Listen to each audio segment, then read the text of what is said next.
This is the show that puts the worth watching in your Wednesdays.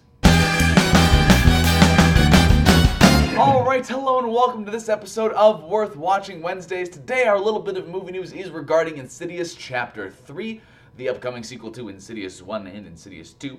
Essentially, in an interview, Leigh Whannell just talked a little bit about the film and gave away a little bit of the information regarding it, which is that they have a script finished. It's not going to involve the Lambert family, so none of the characters from the first film. Specs and Tucker, the two ghost hunters, will be in the film.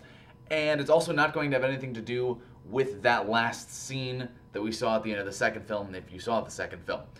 So I'm probably going to get into a little bit of spoiler territory here for Insidious Chapter 2. So if you haven't seen that and care at all about it, then stop watching now because the rest of this episode doesn't concern you. When I originally heard that they were making a third Insidious installment, I was kind of upset because it felt like I thought the first two films wrapped up their story perfectly and that there was nothing else I wanted to know, nothing else that I wanted. I thought it fit in this nice little mold, and I was afraid that anything else that they tried to add on after that would end up sort of cheapening the ending of the second film.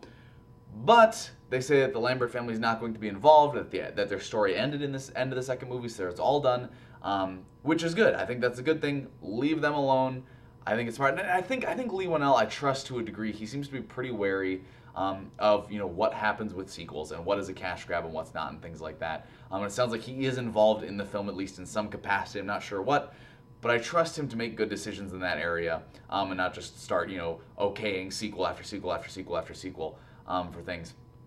Because, for instance, he was not involved in the myriad of Saw sequels that happened and things like that. So he seems to know essentially what he's talking about in that area. I would have actually kind of been interested to see a movie based on sort of what happened in the last scene of Insidious, for those of you who, or Insidious 2, sorry, for those of you who haven't seen that but don't care that I'm spoiling it. Elise, who died in the first movie, in her further ghost form, and the two ghost hunters go up to the doorstep of this house, and they see this girl sitting in a chair there, and she appears to have brought back some friends from this hospital she's been in. And so, and one of those sounds like it's the demon, because Elise looks up towards the ceiling and you hear that signature crackling sound of the demon from the first movie. I thought it was a great ending to Insidious Chapter 2, and it would have been kind of cool to go with that family, because that girl was really, really creepy looking, and so I would have liked to maybe have seen a little more in that area. But I digress. I'm also happy that Specs and Tucker are in it because I think they provide much needed comic relief, and that's something I think a lot of horror movies today don't understand, is that you need a little bit of a lull, you need a little bit of humor, a little bit of things like that to kind of catch you off guard and get you to let your guard down just ever so slightly, so when the scary things happen, you don't have your defenses up. You're completely helpless and therefore terrified. And I think there are some movies today that try to just go for an all-out assault on your senses, and that really doesn't work as well. So I'm glad that Specs and Tucker are coming back, and they're at least going to have some characters from the original two movies in the third one to help tie it together. Because if it was a completely different film with no one from the originals in there, it would really not make sense to have the name Insidious at all. So I'm glad Specs and Tucker. Essentially, I think this is about.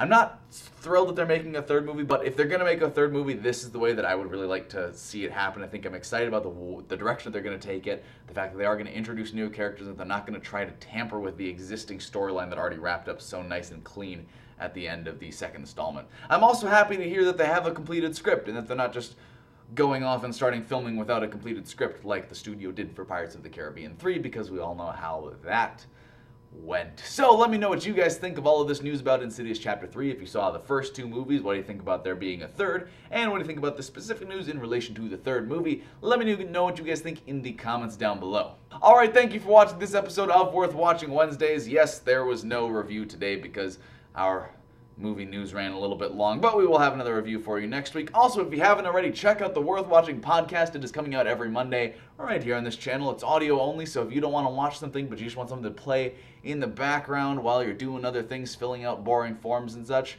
Worth Watching podcast has you covered, my friends. So check that out, and we will see you on Friday. Bye.